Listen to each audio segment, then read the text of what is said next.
A veces la vida se quiebra, pero Dios puede restaurarlo todo. A todos nos ha pasado momentos que nos rompen por dentro. Pero la palabra nos enseña que en Cristo podemos vivir con gozo aún en medio de la prueba. No porque la vida sea fácil, sino porque Él nos fortalece. En Cristo podemos ser inquebrantables.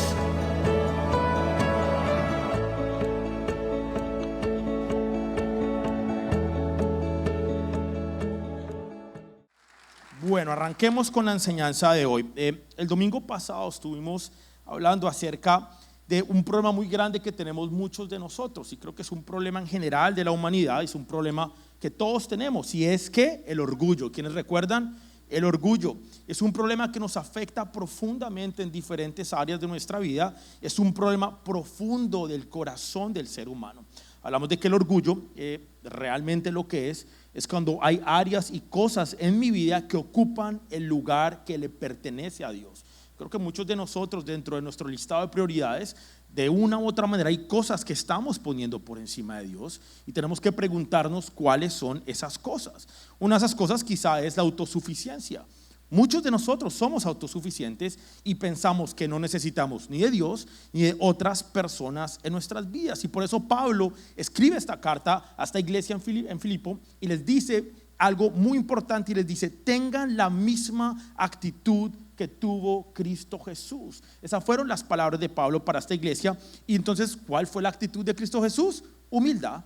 Jesús vino a vivir en humildad, y hablamos de 4 puntos importantes de alguien que tiene una mente humilde. Primeramente, es una persona que piensa en otros y no en sí mismo. Vivimos en un mundo donde todo el mundo está pensando en sí mismo, en mi beneficio, en lo que me conviene, en lo que es cómodo para mí, en lo que me gusta, y no pensamos en las demás personas. Ojo, el texto dice: procuren preocuparse de las necesidades de los demás. Dice también de las necesidades, significando que nuestras necesidades también son importantes, pero también tenemos que preocuparnos por las necesidades de las otras personas. Una persona que tiene una mente humilde es una persona que sirve a otros. La expresión de la humildad, ¿saben cuál es? El servicio. Una persona que realmente es humilde es una persona que expresa la humildad en servir a los demás. Si de pronto en este momento tú te preguntas y dices: pero yo ¿en qué estoy sirviendo? ¿Cómo estoy sirviendo a los demás? ¿Cómo sirvo en mi iglesia, en mi comunidad, en mi familia, en mis vecinos? Y si de pronto eres una persona que en este momento no está sirviendo, pues te tengo que decir que quizá hay áreas en tu corazón donde falta humildad. La persona que es humilde es una persona que se sacrifica. El sacrificio es un elemento, un componente importantísimo dentro de la humildad y dentro del servicio, y lo hablamos el domingo pasado. La persona que realmente es humilde, la persona que realmente sirve a los demás, es una persona que se sacrifica. Cualquier acto de servicio va a requerir algo de sacrificio. Si tú en este momento estás dejando de hacer cosas que tú sabes que tienes que hacer porque simplemente te cuesta sacrificarte y no te gusta sacrificarte, entonces nos falta algo de humildad. Y finalmente, un elemento clave y fundamental dentro de una persona que tiene una mente humilde, dentro de una persona que tiene la misma actitud que tuvo a Cristo, es que glorificamos a Dios. Al final de cuentas, el propósito de todos nosotros, ¿cuál es? Darle toda la gloria a Dios en lo que hacemos, en lo que decimos, en lo que pensamos, en la forma en que elegimos vivir nuestra vida. Nosotros estamos acá en Misión Vida, y cada uno de ustedes está aquí. ¿Para qué? Para darle la gloria a Dios. Entonces, cuando tenemos una mente humilde, pasan 2 cosas importantísimas que hablamos el domingo pasado. Número 1, nos volvemos inquebrantables cuando tenemos la actitud que tuvo Cristo de humildad. Y segundo, tenemos una iglesia sólida, fuerte, firme, una iglesia unida. Entonces tenemos, como hijos e hijas de Dios, tenemos que volvernos inquebrantables, asumiendo la misma actitud que tuvo Cristo, siendo humildes y caminando una vida de propósito. Vamos a orar, vamos a poner este tiempo en manos del Señor. Señor, te damos gracias en esta mañana, Padre, por el privilegio que tenemos de estar acá reunidos como iglesia, como hermanos, como una gran familia. Te damos gracias, Señor, por todo lo que has hecho en nuestras vidas y por lo que estás haciendo hoy. En este momento pongo este tiempo en tus manos, Señor. Pongo esta palabra, Señor, que esta palabra de fruto en abundancia en nuestras vidas y en nuestras familias, Señor. Yo te pido, Padre, que cualquier pensamiento, Señor, cualquier preocupación, situación, problema que en este momento nos esté robando la paz, que lo podamos poner a un lado, Señor, y nos podamos enfocar única y exclusivamente, Señor, en lo que tienes para nosotros en esta mañana. Te doy gracias en el nombre de Jesús. Amén y amén. ¿Quién sabe que muchas veces nosotros queremos hacer algo, pero no lo hacemos? Y otras veces no queremos hacer algo y terminamos haciéndolo. ¿A alguien le ha pasado? ¿Alguien le ha pasado que dice, yo quiero hacer esto y nunca termina haciéndolo? O incluso al revés, dice, yo no quiero hacer esto, no voy a hacer esto, no voy a hacer esto, y terminamos haciéndolo. ¿Le ha pasado a alguien? Muchas veces esas dos cosas no van unidas, el querer y el hacer van separadas, y a veces no siempre lo que queremos terminamos haciéndolo. Yo me pregunto, ¿cuántos de nosotros acá hay sueños frustrados, hay proyectos frustrados, hay cosas que llevamos años con la intención y con el querer de hacerlo, y lo planeamos y cada año decimos, voy a hacer esto, voy a hacer aquello, quiero hacer esto, el deseo de mi corazón es hacer, y nunca termina materializándose porque no damos el paso adelante para hacerlo? ¿Cuántos arrancamos? Vean, ya vamos en marzo. Este año está volando, ¿cierto que sí? Ya parpadeamos y ya vamos a estar dándonos regalos en diciembre. Es que de verdad, yo no sé qué está pasando con el tiempo, como que lo aceleraron un poquito y vamos como más rápido. Yo no sé qué está pasando. El punto es que ya estamos en marzo. ¿Cuántas cosas arrancaste el año queriendo hacerlas? En tu corazón dijiste, yo quiero el 2026 hacer esto, y todavía no lo has hecho. Yo, por ejemplo, dije, el 2026 si arranco ya la dieta, pero esta vez sí es en serio. Esta vez me voy a proponer y me voy a poner juicioso. ¿Cuántos están conmigo? ¿Cuántos les pasó lo mismo? Amén. Creo que muchos dijimos, este año sí voy a hacer dieta y voy a empezar a hacer ejercicio y voy a llevar una vida saludable y voy a hacer y voy a hacer. Y ese es el deseo que hay en tu corazón, pero no necesariamente es lo que terminamos haciendo. Entonces, ¿nunca te has preguntado por qué? ¿Por qué si yo quiero hacer esto no termino haciéndolo? Y entonces Pablo nos habla, aquí va la respuesta, en los versículos anteriores, en lo que leímos el domingo pasado, nos presenta el gran ejemplo, porque así se llamaba la enseñanza del domingo pasado, el gran ejemplo, y nos presenta el gran ejemplo de Jesús. Jesús tenía toda la gloria, toda la autoridad, todo el honor, y aún así él eligió humillarse. No se aferró a sus privilegios, se hizo siervo, se hizo hombre, se humilló hasta la muerte en la cruz. Pero ahora Pablo escribe algo muy importante y hace un giro, porque entonces él dice, el ejemplo es Jesucristo, pero ahora vamos a poner el enfoque en ustedes, vamos a poner la mirada en nosotros, diga, en mí. Es como si Pablo dijera, ahora ya vieron a Cristo, les presenté el ejemplo, ahora a ustedes les toca empezar a vivir como Cristo. El domingo pasado vimos el gran ejemplo, les expusimos de una u otra manera el ejemplo, el modelo para seguir de nosotros. Ahora el enfoque va a estar hoy en nosotros. ¿Cómo vamos a caminar y cómo vamos a hacer ese hacer? Porque muchos de nosotros queremos y tenemos la intención, pero no necesariamente lo estamos haciendo. Muchos dicen, yo quiero orar, yo quiero leer la palabra, pero cuando llega el momento de hacerlo nos da pereza, nos da sueño, no tenemos tiempo y no lo queremos hacer. ¿Alguien se identifica conmigo? ¿O soy el único que le pasa? Entonces, según el buen ejemplo, no es fácil. Seguir el ejemplo de Jesús no es nada fácil, sino creo que todos acá estuviéramos haciéndolo. Vean, acá hay un juego que de hecho hace harto no lo hicimos. Cuando la iglesia éramos un poquito menos, en diferentes actividades que hicimos de integración, hicimos un juego. ¿Alguien recuerda el juego de sígala, sígala, pirim, pim, pam? ¿Quién? Levante la mano, ¿quiénes recuerdan el juego? Sígala, sígala, pirim, pim, pam. ¿Sí lo recuerdan? Quiero ver las manos levantadas. ¿Quiénes jugaron alguna vez eso? ¿Tan poquitos? No puede ser. Me lo voy a pedir el favor a 4 personas que hayan jugado el juego que pasen acá un momentico al frente conmigo. Sin pena. ¿Para qué levantaron la mano? ¿Vieron? El querer como el hacer. Ahora les tocó hacer. 4 personas que puedan pasar acá al frente conmigo. 4 personas. Listo, ya. Con 3 estamos porque sé que les da pena. Voy a empezar yo. El juego consistía en que arrancaba alguien haciendo un movimiento, la segunda persona tenía que copiar el movimiento, la tercera persona copiaba el movimiento de y el último copia el movimiento de mi hermosa esposa Nicole y de Lucas.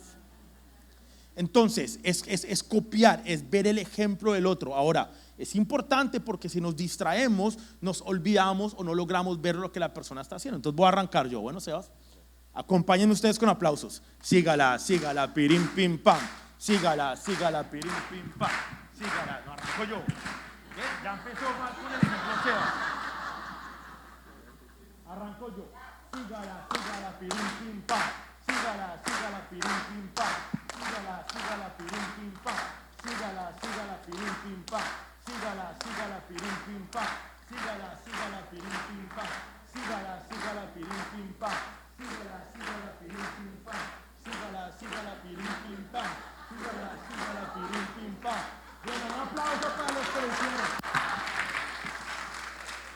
Bueno, entonces si ustedes vieron el juego, y vean, es chistoso porque ustedes no se imaginan lo que duraba yo explicando el juego para que lo entendieran. Era un enredo y eso éramos un círculo. Yo terminaba ronco y frustrado tratando de explicarle a la gente cómo funcionaba el juego. Y como el juego funciona es que yo arranco haciendo un movimiento, la persona al lado mío copia mi movimiento, un tiempo después el de al lado copia lo mismo, el movimiento un tiempo después. Pero es interesante porque todo el mundo está haciendo un movimiento diferente, pero arrancan ¿dónde? En el primero. El modelo es la primera persona, el que está haciendo los movimientos es el primero, y los demás, aunque están haciendo movimientos distintos, están copiando el movimiento de la primera persona.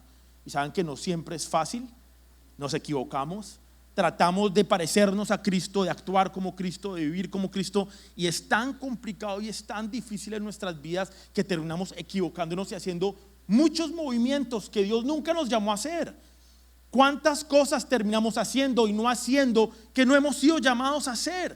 Por eso es importante entender que aunque Dios pone el querer, también pone el hacer en nuestra vida. Y tú estás llamado a caminar en ese hacer. Y muchos de nosotros quizás no lo estamos haciendo. Es importante entender que uno de los retos que tenemos como cristianos es permitir que Cristo transforme nuestra vida de adentro hacia afuera. El comportamiento, lo que hacemos, viene como consecuencia de la transformación y del proceso que está ocurriendo dentro de nosotros. Muchos de nosotros parecemos los del juego, estamos simplemente copiando el comportamiento. Y yo quiero que sepas que si tú empiezas a copiar comportamiento, por un tiempo lo lograrás hacer, pero si realmente no hay un cambio interno dentro de nosotros, es simplemente comportamiento que estás copiando.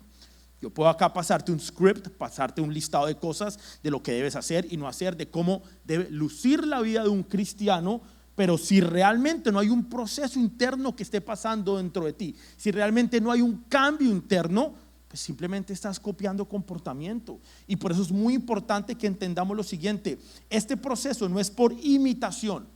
Quiero que entendamos esto es fundamental para la enseñanza de hoy. El proceso del hacer no es por imitación, sino por encarnación. Es porque Cristo vive en mí, y como Cristo vive en mí, entonces tengo que empezar a caminar como que Cristo vive en mí. Cristo vive más y muero cada vez más yo, pero muchos de nosotros queremos continuar el yo y el yo y el yo y el yo, y eso es orgullo. No le estamos dando el lugar que le corresponde a Dios. Y entonces eso significa que la vida cristiana no es simplemente esfuerzo humano, es Dios obrando en nosotros, transformándonos de adentro hacia afuera mientras caminamos en obediencia. Dios quiere formar en nosotros el carácter de Cristo. Esa es nuestra meta, ese es nuestro reto. Todas las mañanas cuando nos levantemos tenemos que decir: Señor, continúa el proceso de transformación dentro de mí, continúa trabajando con mi corazón, continúa trabajando con mi vida. Y entonces por eso en este pasaje que vamos a leer, Pablo nos muestra cómo se ve la vida cristiana cuando caminamos y cuando permitimos que Dios trabaje con nosotros. Hoy vamos a estar en Filipenses capítulo 2, vamos a leer del versículo 12 al 18, y así dice la palabra de Dios. Queridos amigos, siempre siguieron mis instrucciones cuando estaba con ustedes, y ahora que estoy lejos, estaba en una cárcel, es aún más importante que lo hagan.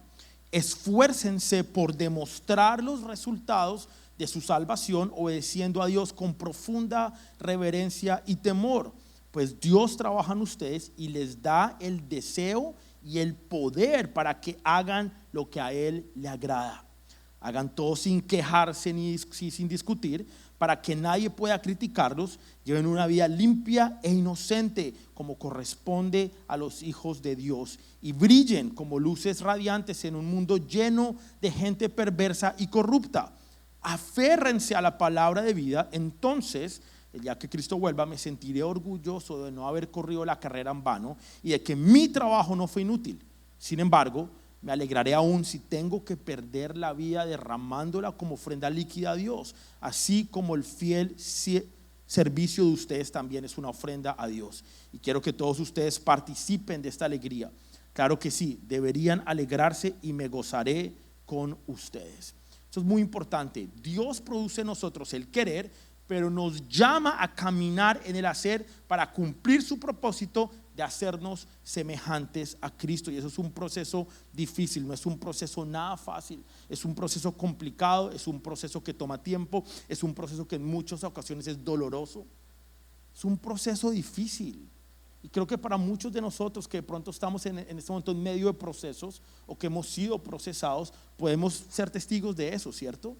Los procesos de Dios no son fáciles, son complejos, son dolorosos muchas veces, pero siempre van a sacar lo mejor de nosotros. Y por eso me encanta lo que pone Pablo acá y escribe, dice: pues Dios trabaja diga en mí, Dios trabaja en cada uno de nosotros y nos da el deseo, no solamente el deseo, es decir, el querer dentro de nosotros, pero nos da el poder para que hagan lo que a Él le agrada. Es decir, tenemos el poder para hacerlo también. Porque hay muchos que me dicen: pastor, es que yo quiero, pero no puedo. Sí puedes. Dios te ha dado el poder para hacerlo. Dios ha puesto el querer y te da la capacidad y el poder y las herramientas y alinea todo para que tú lo puedas hacer. La pregunta es si quieres hacerlo. La pregunta realmente es si quieres caminar en obediencia. La pregunta real es si quieres estar dentro de la voluntad de Dios. Porque muchos de nosotros no queremos eso, queremos nuestra voluntad y no queremos obedecer. Queremos hacer las cosas a nuestra forma. Estaba leyendo un libro esta semana y referente a este tema y vi un ejemplo que me encantó en el libro. Hablaba de que un día a un escultor le hicieron una pregunta mientras trabajaba en una de las esculturas que estaba haciendo. Estaba trabajando en una piedra grandísima, era una piedra sin forma. De hecho, el texto decía que la piedra era una piedra que otros escultores ya habían tratado de trabajar y no habían podido. Era una piedra complicada, no sé si saben, pero los escultores cuando van a empezar, o sea, tienen una obra en su mente o tienen una idea de una escultura que van a hacer, ellos primero tienen que elegir la piedra que van a usar. Piedra chiquita si voy a hacer algo chiquito, una piedra grande si voy a hacer una estatua grande. Entonces decía que este hombre eligió la piedra y era una piedra que otros ya habían tratado de trabajar. No era sencilla de trabajar, era complicada. Y la pregunta que le hacen es: ¿cómo sabe usted qué es lo que va a salir de esa piedra? Y de pronto algunos ya han oído esto porque es una frase célebre. Y este escultor respondió algo increíble, dice: yo no estoy creando la figura ya está dentro de la piedra. Mi trabajo es simplemente quitar todo lo que no pertenece a la piedra. El artista o el escultor era nada más y nada menos que Michelangelo, y la escultura de la que estoy hablando es el David, que ustedes saben que está en Florencia, en Italia. Y la frase célebre que dice él, que es un quote bastante conocido, es: la escultura ya está dentro del mármol, yo solo quito lo que sobra. Qué humildad a este hombre, ¿no? Una de las obras de arte, probablemente la escultura más reconocida, más importante en temas de arte, uno de los artistas más reconocidos, más importantes del Renacimiento, y que este hombre diga: no, yo no pienso, yo simplemente de la piedra quito lo que no corresponde y termina saliendo la figura. Yo quiero que sepas que cuando Dios te escoge, y yo no sé en qué punto estás tú, de pronto es una piedra complicada, una piedra dura, difícil, una piedra rough, una piedra con puntas. Y Dios tiene que venir a nuestras vidas y empezar este proceso de transformación que es doloroso. ¿Tú qué crees? Que cuando Dios empieza a romper cositas que no deberían estar ahí, Dios empieza a trabajar en el egoísmo, Dios empieza a trabajar en de pronto el orgullo, Dios empieza a trabajar la falta de perdón, Dios empieza a trabajar tantas cosas en nuestra vida y Él necesita ir rompiendo esa piedra poco a poco, a poco, a poco. Me llamó la atención, entonces entré a investigar un poco. ¿Saben cuánto tiempo tardó Michelangelo en hacer esta escultura? 3 años, 3 años sin parar, sin dormir. Decía el texto que él casi ni dormía, 3 años sin un día libre. y duró 3 años haciendo esta gran escultura. ¿Saben cuánto mide esa escultura? 17 pies de altura, es enorme, es grandísima. Y muchos de nosotros pretendemos y queremos que el proceso sea instantáneo. Señor, pero ¿por qué continúo siendo procesado? ¿Por qué otra vez esto? ¿Por qué tengo que vivir esto? ¿Por qué? ¿Y por qué? ¿Y por qué? ¿Y por qué? Y nos detenemos un minuto para decir: Señor, gracias por lo que estoy viviendo, porque sé que estás trabajando en mí. Señor, gracias por lo que me pasó, porque gracias a eso estás haciendo una obra en mí. Cuando Dios nos escoge, nos aparta, comienza una obra dentro de nosotros. Tú tienes que verlo de esa manera. Hay una gran escultura, hay una gran obra de arte, pero necesita que pedazos se le quiten. Necesita un trabajo. Y entonces Dios empieza a formar el carácter de Cristo en la vida de cada uno de nosotros. Pero para que esta obra avance, Dios no solamente transforma nuestro corazón, nos está llamando hoy a cada uno de nosotros a caminar en obediencia. Y de pronto es la parte ahí que no nos gusta. Debemos permitir que Cristo transforme nuestra vida, pero queremos los cambios ya. No estamos dispuestos a ser pacientes. No dejamos que Dios vaya trabajando en nosotros. No damos el espacio, el tiempo. Muchas personas me han preguntado: pastor, estoy luchando con esto, ¿cómo hago? Y yo les digo: dale tiempo y espacio a Dios para que continúe trabajando con tu vida. Señor, tengo esta debilidad, estoy luchando con este pecado. Continúa leyendo la Biblia, continúa orando, continúa congregándote, continúa permitiendo que Dios trabaje contigo. Dale el espacio y el tiempo a Dios, y verás cómo esa debilidad y cómo ese pecado Dios lo va a transformar, y Dios lo va a cambiar, y Dios va a hacer un proceso en nuestras vidas. Pero nos enfocamos en el hacer nada más. Nos olvidamos que lo importante es el ser. El hacer vendrá como consecuencia de quiénes somos. Entonces, si nos enfocamos en que Dios trabaje con nosotros de adentro hacia afuera, verás como las debilidades, como el pecado, como tantas cosas que hay en nuestra vida, Dios las empieza a transformar. Y por eso Pablo explica cómo funciona la vida cristiana. Dios produce el querer, pero nosotros, tú y yo, tenemos que caminar en el hacer. No tenemos de otra. Dios produce el querer y nosotros tenemos que, en obediencia, caminar en el hacer. Dios pone el deseo en nuestro corazón, pero espera obediencia de nuestra parte. Vamos a hablar de 3 verdades bíblicas sobre lo que es el querer y el hacer en nuestra vida. Y el primer punto es que hay un propósito que Dios quiere lograr en cada uno de nosotros. Dios tiene planes, así como el escultor tenía un plan con esa gran piedra. Dios tiene un plan con tu vida. De pronto tú no lo ves, de pronto no la tienes clara, pero el hecho de que tú no lo veas y que no lo tengas clara no significa ni que Dios no lo vea, ni que Dios no lo tenga claro. Hace un tiempo atrás hicimos una serie en el propósito, no sé si lo recuerdan, y una de las cosas que establecimos es que tenemos un Dios que es intencional, un Dios que tiene planes, un Dios que es de propósito, un Dios que no está improvisando, un Dios que te creó a ti para que cumplas un propósito único y exclusivo para tu vida. Nadie más puede cumplir el propósito que Dios tiene con tu vida. La palabra dice de que antes que nacieras Él te conocía, te hizo su obra maestra. En la traducción en el griego dice poema. Tú eres un poema para Dios. Te hizo único, exclusivo, con características, con dones, con talentos, con un carácter, con una forma de ser, y tiene un propósito contigo. Y para eso va a tener que te transformar. Por eso va a tener que trabajar contigo. Dios tiene un propósito y lo quiere desarrollar en cada uno de nosotros. El texto dice: esfuércense por demostrar los resultados de su salvación, obedeciendo a Dios con ¿qué? Profunda reverencia y temor. Es importante entender el contexto, porque Pablo nos acaba de presentar el ejemplo supremo de humildad en Cristo. Y entonces, después de mostrarnos este ejemplo, nos está diciendo: ustedes tienen que vivir de acuerdo a esa realidad. Ustedes tienen que vivir de acuerdo a ese gran ejemplo. Ustedes tienen que empezar a hacer, y por eso usa la palabra esfuércense.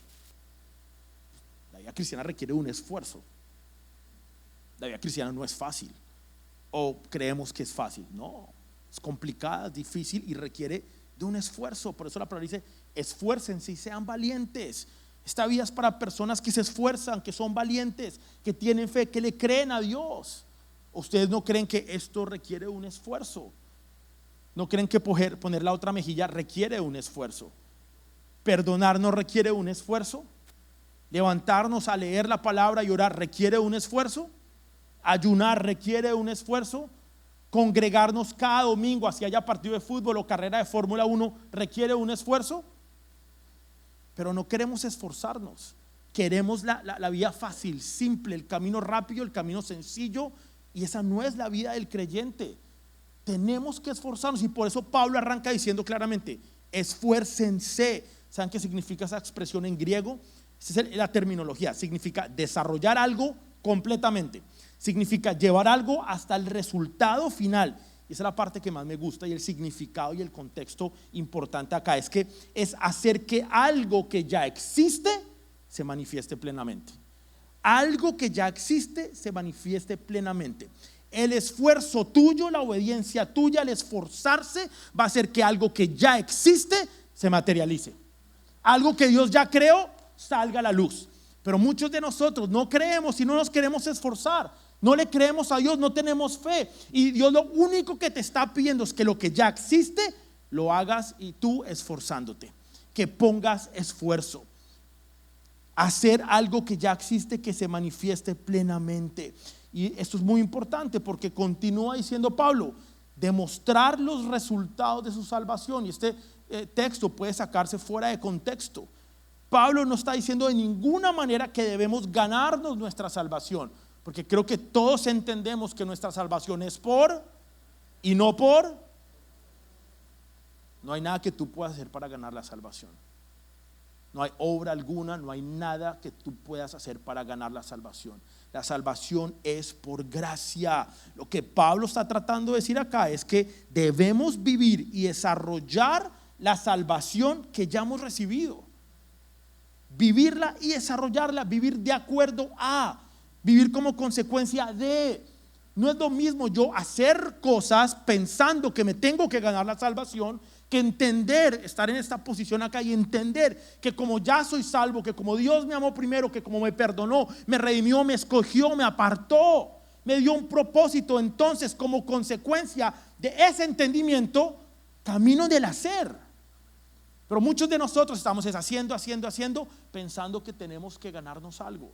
No hay nada que tú puedas hacer para ganar la salvación. Entonces, cuando Pablo está diciendo acá, demuestren los resultados de la salvación, es lo que está diciendo: vivan de acuerdo a la salvación que ustedes ya tienen. La salvación no se fabrica con obras, pero sí se demuestra con una vida transformada. Y en ese proceso todos acá. Yo acá veo muchas piedritas así de mármol, bien bonitas. Unas están en proceso, otras de pronto está la piedra completa todavía y hasta ahorita está empezando. Otras ya se le ve algo de forma a la piedra y se le ve, pero eso es un proceso de toda la vida. Es un proceso de toda la vida. Aquí esto no es una carrera de quién está formado más rápido, no. Esto es de permitirle a Dios que continúe trabajando con cada uno de nosotros, que continúe trabajando con tu matrimonio, con tu familia, con tus hijos, en tus finanzas, en todas las áreas de tu vida de una manera integral. Pero tenemos que darle a Dios ese espacio. La salvación produce en nosotros cambios reales en la manera en que pensamos, la manera en que hablamos, en la manera que vivimos. Entonces de pronto tienes que preguntarte: si no hay cambios en estas áreas, quizá ni siquiera sabes que eres salvo. Es más, de pronto no tienes el entendimiento de que eres salvo.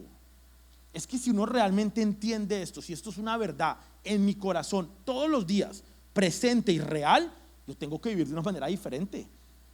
Yo tengo que pensar de una manera diferente. Yo tengo que sentirme de una manera diferente. Yo tengo que caminar, y el hacer mío tiene que ser diferente. Pero muchos de nosotros no estamos conscientes en nuestra vida diaria de este gran regalo que hemos recibido. La salvación que es real en nuestro corazón se vuelve visible en la vida diaria de nosotros. Entonces tenemos que preguntarnos. Continúa el texto diciendo: ¿cómo? Obedeciendo a Dios. Y ahí es donde creo que muchos de nosotros sacamos mala nota. ¿Cómo nos cuesta obedecer, cierto? Yo cuando chiquito me acuerdo que mis papás me decían, yo no les creo mucho, que yo era muy desobediente. ¿Sí o no? Sí. que era necio. Yo vengo orando mucho para que nuestro hijo no sea necio, ¿cierto? ¿Verdad? Que salga como la mamá. Pero creo que a muchos de nosotros nos cuesta la obediencia. Sabemos lo que tenemos que hacer y a veces pensamos: es que yo no sabía. No, sí sabíamos. Yo creo que muchos de nosotros sabemos las cosas que tenemos que hacer y sabemos de muchas que no tenemos que estar haciendo, y aún así de una manera intencional decidimos hacerlas y las hacemos. ¿Y sabes qué pasa? Que usa el enemigo, después te hace sentir mal y terrible por lo que hiciste. Se requiere de obediencia para continuar caminando por el camino que Dios tiene para cada uno de nosotros. O sea, acabemos que tenemos que demostrar esos resultados, y la forma en que se demuestran es con obediencia. Es una vida de sumisión a la voluntad de Dios. Vean, la voluntad de Dios está acá y yo tengo que estar sometido a esa voluntad. ¿Saben que una de mis oraciones, cada vez que tenemos una reunión, cada vez que tengo una consejería, yo le pido siempre dos cosas a Dios? Señor, te pido que la reunión que tengamos esté alineada con tu voluntad, que todo lo que se hable, que todo lo que se diga, que todas las decisiones que tomemos se alineen con tu plan y con lo que tú tienes para nosotros. Y lo segundo que yo siempre oro, y siempre me van a ir orando si tenemos alguna reunión, es: Señor, que todo lo que se diga en esta reunión, de que todo lo que hagamos, de que cualquier decisión, de que todo lo que pase aquí te dé la gloria y la honra a ti. Esas son mis dos oraciones cada vez que se vayan a reunir conmigo: que todo lo que hablemos sea para darte la gloria a ti, y de que todo lo que digamos y todo lo que hagamos se alinee con tu voluntad. Y eso significa sumisión a la voluntad de Dios. Y ese es el estilo de vida que tú y yo tenemos que tener. Entonces el creyente responde al amor de Dios con una vida de obediencia. Y cuando vemos el versículo que sigue, que es el 13, Pablo explica cómo podemos hacer esto, cómo podemos ser obedientes. Y vean lo que dice el versículo 13: pues Dios trabaja en ustedes y les da el deseo y el poder para que hagan lo que a Él le agrada. Dios mismo está obrando dentro de nosotros. Dios mismo está obrando en este momento de pronto en tu corazón. Dios está obrando en tu matrimonio, Dios está obrando en tu familia. Lo que pasa es que muchas veces no lo creemos, no lo vemos, es confuso, no está claro, pero no significa que Dios no esté obrando. Es más, generalmente me atrevo a decir que cuando menos pareciera que Dios está trabajando, seguramente es cuando Dios más está obrando en nuestras vidas. Lo que pasa es que nosotros somos visuales, somos seres humanos, necesitamos tocar, necesitamos oler, necesitamos ver, y cuando no logramos ver algo, entonces pensamos que es porque no está pasando. Pero yo quiero que sepas que ese proceso interno que Dios está haciendo dentro de nosotros, aunque de pronto no lo veas, no lo sientas, sí está pasando en nuestras vidas. Dios mismo está obrando en nosotros. Entonces nosotros obedecemos, pero Dios produce el poder para que tú y yo obedezcamos. Eso no viene solo. Dios produce el querer, el hacer. Dios nos da el poder para que tú y yo podamos obedecer cosas que nunca pensaríamos que íbamos a poder obedecer. ¿Saben qué me pasa mucho en reuniones, sobre todo con personas que hasta ahorita están empezando a venir a la iglesia? Me comentan casi todas algo muy interesante, y es de que sus amistades, en su trabajo, su familia, las personas cercanas que los conocen les dicen: ¿sabes que hay algo diferente en ti? Incluso muchos no saben ni siquiera que se están congregando, o que están leyendo la Biblia, o que están orando, o que este proceso del que estamos hablando está ocurriendo dentro de ellos. Es más, ellos mismos no lo saben. Pero que sí saben que las personas alrededor les están diciendo: hay algo distinto en ti. No sé qué pasó, no sé qué te está pasando, pero estás hablando diferente, no estás reaccionando como normalmente reaccionas. Vemos como que hasta que tu mirada luce diferente, tienes como algo distinto de ti. No sé qué es. Ese no sé qué es, ¿saben qué es? Que Dios está trabajando en nuestras vidas, pero tenemos que permitir a Dios que trabaje. La vida cristiana comienza no con tu esfuerzo, comienza con la obra de Dios en nuestro corazón. No significa que el esfuerzo no sea parte, pero significa que el proceso, como comienza, es Dios trabajando dentro de nosotros. Porque al final de cuentas el propósito de Dios no es simplemente salvarnos, porque hemos reducido nuestra relación con Dios a ser salvos.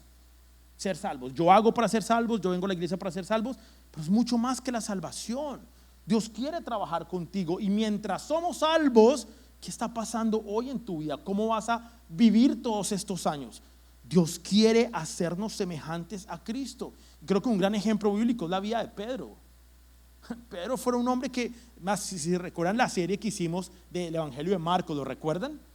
¿Y quién era el impulsivo? ¿Quién era el que siempre decía lo incorrecto? El que siempre era impulsivo, se equivocaba, el tipo no tenía sabiduría, era Pedro. Pedro constantemente se estaba equivocando, pero vean que después del Pentecostés, de que viene el Espíritu Santo y hace una obra dentro de Pedro, se convirtió en un líder firme que avanzó y que vivió una vida de propósito. Y ese mismo poder dentro de Pedro que cambió, que lo transformó, que lo pulió, está haciendo lo mismo dentro de nosotros, pero requiere que tú le permitas y que tengas un corazón dispuesto y un corazón abierto para que Dios pueda trabajar. Las únicas piedras que constantemente nos estamos moviendo para que no trabajen en nosotros somos nosotros. Nos resistimos al cambio, nos resistimos al proceso, nos resistimos a lo que Dios quiere hacer. Así es muy complicado que Dios pueda hacer la obra en nosotros. Se requiere de un corazón dispuesto para que Dios trabaje. La transformación interior se hace visible en la manera en que tú y yo vivimos, porque cuando Dios comienza a transformar nuestro corazón, la vida empieza a brillar de una manera diferente. Y es lo que les decía ahorita, hay personas que empiezan a brillar, es que yo lo noto. Yo tenía un pastor que decía, un pastor de jóvenes, y él decía a los jóvenes, yo no sé si era en serio o era en broma, pero decía, si usted le quiere conseguir novia, usted venga a la iglesia, decía él, lea la Biblia, ore, Dios lo pone a uno más bonito, le decía a uno. Es que eso se nota, el que está metido con Dios se le nota, estás bonito, estás arregladito, te ves lindo. Si usted quiere conseguir novia, métase con Dios. Yo creo que era como en chiste, ¿no? Pero la realidad, ¿saben cuál es?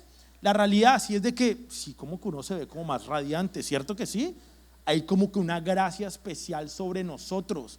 La persona que tiene una relación con Dios y que permite que Dios trabaje en él y que ese proceso se desarrolle dentro, pues eso termina siendo visible, eso termina notándose. Y por eso nuestro segundo punto es que Dios nos llama a brillar en un mundo oscuro. Dios te está llamando a ti a brillar. No te está llamando a que te quedes escondido, a que te metas debajo de una mesa, a que te quedes ahí guardado. No, Dios te está llamando a que tú brilles en un mundo oscuro. Y desafortunadamente hoy en día estamos viviendo en tiempos muy oscuros. El versículo 15 dice: brillen como luces radiantes en un mundo lleno de gente perversa y corrupta. Eso no solamente está pasando hoy, pasaba ya. Pablo sabía, Pablo estaba en Roma, en la mitad de toda la perversión que había en Roma. Él sabía que había gente perversa y corrupta, sabía que el mundo estaba lleno de oscuridad, y por eso le dice a esta iglesia: ojo, ese proceso de transformación tiene que venir acompañado con que ustedes brillen como luces radiantes en el mundo. Entonces Pablo nos está exhortando, y en el versículo 14, si leen el versículo antes, dice: ojo, no vivan con queja y con discusiones. Lo leímos ahorita, quejándose y discutiendo. ¿Saben por qué está diciendo esto Pablo antes de entrar a que brillemos? Porque nosotros como creyentes, como hijos e hijas de Dios, tenemos que tener un contraste con el mundo. Tiene que verse claramente el diferencial entre nosotros, entre la iglesia y el mundo. Pero ¿saben qué es muy triste? Que muchas veces no se ve el contraste. Lucimos muy parecidos a cómo luce el mundo, actuamos muy similar a cómo actúa el mundo, pensamos, actuamos y nos sentimos y vivimos una vida muy similar a la que vive el mundo.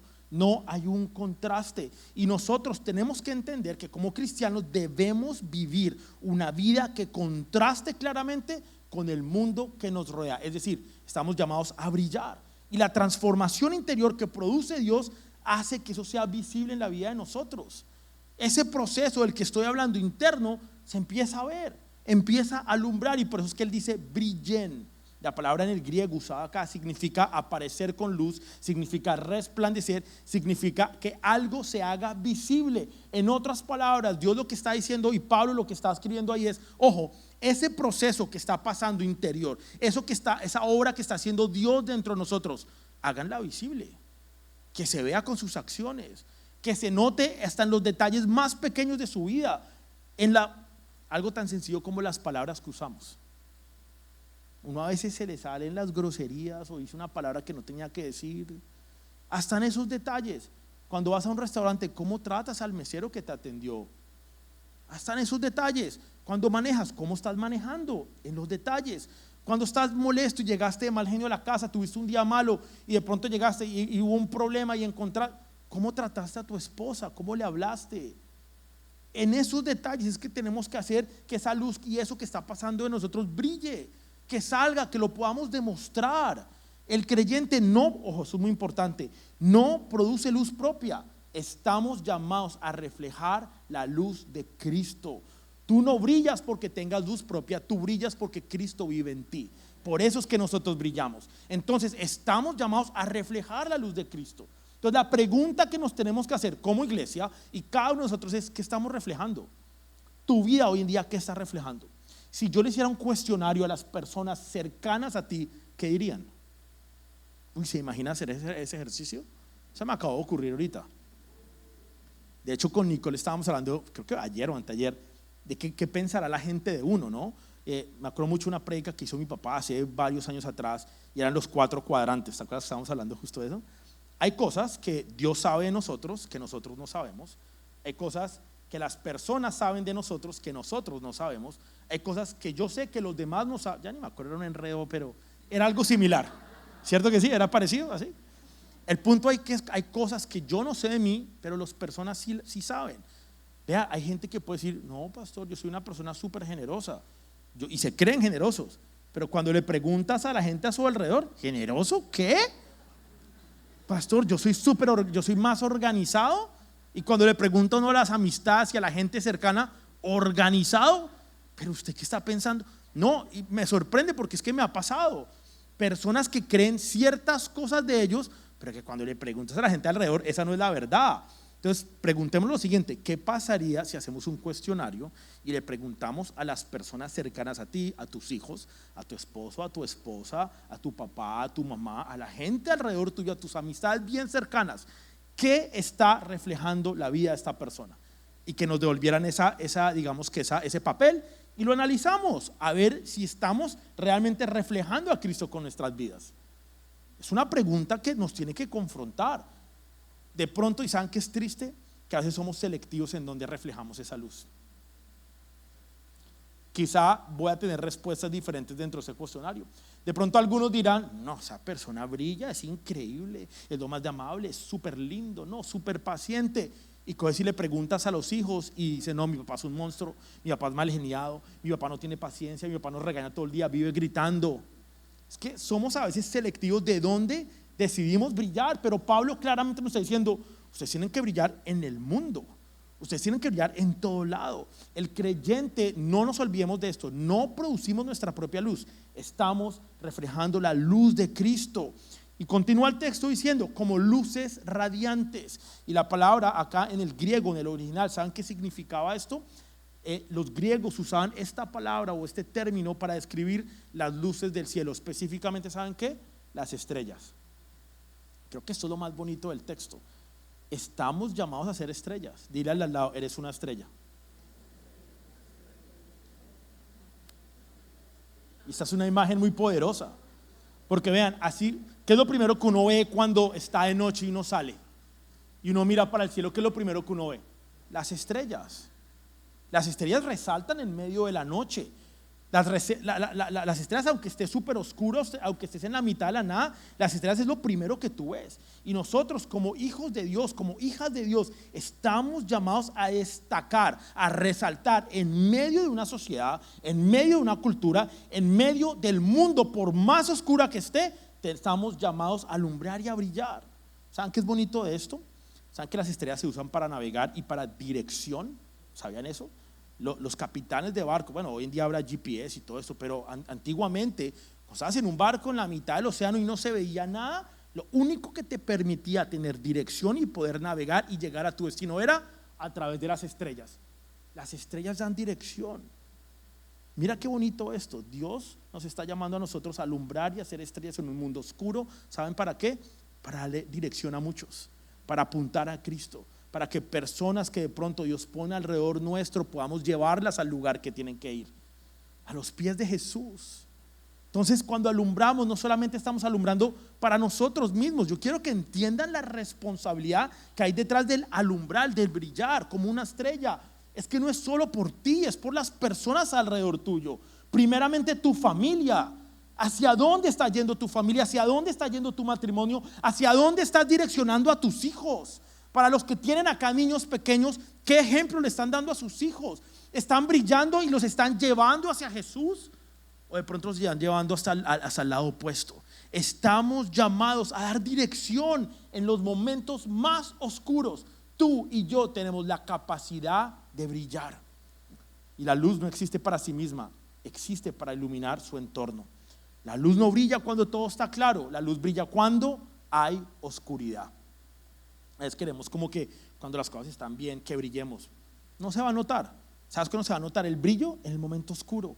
en el proceso, en el desierto, en la tormenta, en los momentos más difíciles de tu vida. Es cuando estamos realmente llamados a brillar, a alumbrar, a mostrar el carácter de Cristo. Es que mostrar el carácter de Cristo es fácil cuando todo va bien, cuando tienes trabajo, cuando tienes salud, cuando tu matrimonio está bien, cuando las cosas están, como decimos, color de rosas. Pero ¿qué pasa cuando llega un procesito, un desiertico, una tormentica, una situación complicada a nuestra vida? Cuando llega oscuridad, cuando llega la noche. Ahí es cuando realmente estás llamado a alumbrar. Ahí es cuando realmente estás llamado a sacar el depósito que tienes dentro. Ahí es cuando realmente tenemos que mostrar el proceso interior que está haciendo Dios dentro de cada uno de nosotros. El tercer y último punto es que tenemos que tener una vida entregada, porque una vida entregada se convierte en una ofrenda a Dios. Estamos llamados a entregar nuestra vida. En el versículo 17 Pablo dice algo increíble, dice: me alegraré aún si tengo que perder la vida. Aún si tengo que perder la vida. Y hace un término que a mí me llamó mucho la atención: derramándola como ofrenda líquida a Dios. El Antiguo Testamento se derramaba sobre la ofrenda que se tenía que hacer a Dios, sobre el sacrificio. Y por eso Pablo dice: aún si tengo que perder mi vida, así me tengo que gastar, derramarme completamente. Pablo, entendiendo que él estaba en una cárcel y que posiblemente estaba enfrentando una pena de muerte, Pablo sabía que en ese momento quizá él podía morir. Seguramente él iba a morir. Pero entonces Pablo, es interesante que él ve esto, en vez de verlo como una tragedia, lo interpreta como algo tan bonito como entregarle la vida a Dios. Ahí entra un principio importantísimo en nuestras vidas que tenemos que tener claro y presente todos los días, y es que nuestra vida no nos pertenece. En el momento que entendemos que nuestra vida no nos pertenece, pero le pertenece a Dios, podemos tener este tipo de actitud de decir: bueno, pues Señor, te entrego mi vida y te la entrego como una ofrenda a ti. Lo que me pasa, el sufrimiento, el dolor que puedo estar sintiendo, el proceso que tengo que pasar, ese proceso de transformación es una ofrenda para ti, Señor. Una vida que pertenece a Dios. Incluso la muerte se puede convertir en un acto de adoración. Y por eso Pablo puede incluso hablar y cerrar el texto que acabamos de leer con gozo. Él dice que se goza aún en medio de la situación que está viviendo. Este versículo es la culminación del argumento de Pablo. Para los que están tomando notas, versículo 13: Dios obra en nosotros. Dios siempre está obrando en nuestra vida. Versículo 14: vivimos sin quejas y discusiones. No vivimos igual que el mundo, nos separamos del mundo. Aunque estamos en el mundo, no pertenecemos a este mundo. Tenemos una ciudadanía diferente. Versículo 15: brillamos como luces en el mundo. Versículo 16: nos aferramos a la palabra de vida. Esto es muy importante. Tenemos que aferrarnos a la palabra de vida. Dice la palabra. Creo que el mejor ejemplo acá es Pablo. Desde una prisión, desde enfrentar injusticia, persecución, posible muerte, escribe una carta llena de gozo. ¿Y por qué? Porque Pablo entendía esto, que su vida no le pertenecía a él. Nuestra vida le pertenece al Señor, y por eso la obediencia deja de ser pesada cuando el corazón está rendido por completo a Dios. En el momento que la obediencia, empezamos a caminar en obediencia, nos rendimos por completo a Dios. La vida deja de girar en el yo y empieza a girar alrededor del propósito de Dios. Porque al final de cuentas, ese es el gran plan de Dios: transformarnos para que podamos cumplir el propósito de Dios. Dios está más interesado en ti que en necesariamente cambiar tu situación. Dios entiende que si el obrero es transformado, pues la obra va a estar bien. Si el obrero está siendo procesado, si el obrero está en ese proceso de transformación, de cambio, pues la obra va a estar bien. Todo empieza a girar alrededor del propósito de Dios. Nuestras prioridades cambian. ¿Por qué? Porque experimentamos transformación interior. Y cuando tenemos esta verdad presente en nuestras vidas, incluso el sacrificio puede tomar sentido. Dios te ama tanto, quiero que sepas eso. Dios te ama tanto, tanto, tanto, que Él no nos va a dejar a ninguno de nosotros igual. A nadie. Dios va a trabajar contigo, conmigo. Mi oración es: Dios, continúa trabajando conmigo. No sé qué vas a poner, no sé qué va a venir, pero lo que sea, sigue trabajando conmigo, sigue obrando. Ese es el amor de Dios. Te ama tanto que Él va a continuar trabajando contigo y no nos va a dejar igual. No nos va a dejar igual. Este año es un año de cambio, de transformación. Es un año para que abramos el espacio para que Dios continúe trabajando en tu vida. Yo no sé qué proceso hay, qué está pasando, pero este es un año de cambio. Este es un año para que nos rindamos a Dios. Este es un año para que cumplamos el propósito de Dios en nuestras vidas. Este es un año para que caminemos en el hacer que Dios pone en nuestro corazón. Dios pone ese querer y vamos a caminar en obediencia en ese hacer. Cuando dejamos que Dios cumpla su propósito en nuestras vidas, somos transformados, brillamos en el mundo y nuestra vida se convierte en una ofrenda derramada a Dios. Dios pone el querer en tu corazón y espera que tú camines en obediencia para que se lleve a cabo ese hacer en la vida de cada uno de nosotros. Dios cumple su propósito. ¿Saben que es difícil que se cumpla ese propósito? Y el texto, no tuve tiempo para profundizar en eso porque se me fue el tiempo. Pero ahí dice claramente en el texto que la palabra de Dios, tenemos que aferrarnos a la palabra de Dios. Muchos de nosotros queremos que pasen estos cambios y este proceso de transformación, pues no estamos dispuestos ni siquiera a abrir la Biblia. ¿Saben cómo es que ocurre este proceso? Sí, Dios obra a nosotros, pero ¿sabes cómo obra Dios? A través de su palabra. Y por eso Pablo escribe ahí: aférrate a la palabra de vida.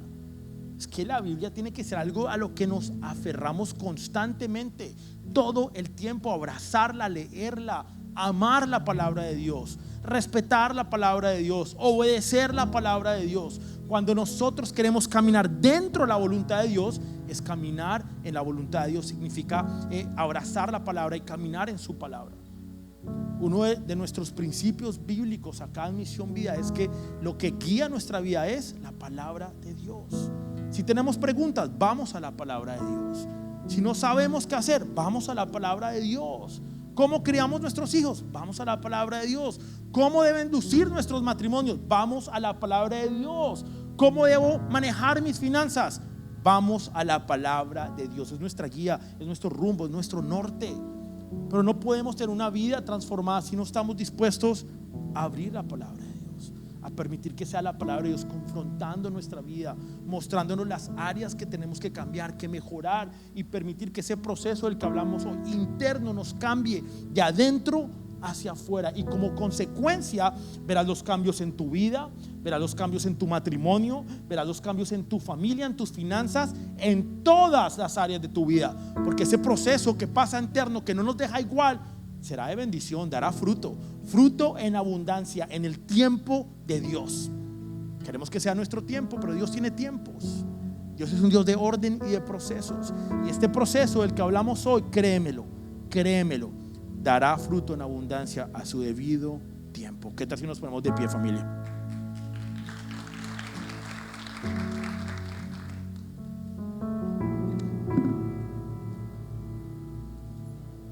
Señor, te damos gracias en esta mañana, Padre, en esta tarde de domingo. Te damos gracias por tu presencia en nuestras vidas, Señor. Te damos gracias, Señor, por todo lo que has hecho con cada uno de nosotros, Señor, por cada proceso que hay aquí, Señor. Yo no sé cada uno de los que están aquí qué han vivido, Padre, y qué procesos han tenido que vivir, qué desiertos, qué tormentas han tenido que atravesar. Es más, no sé qué pueda estar pasando hoy en nuestras vidas, Señor, pero lo que sí sé es que algo vas a hacer, Señor. Tú eres un Dios que no nos deja igual.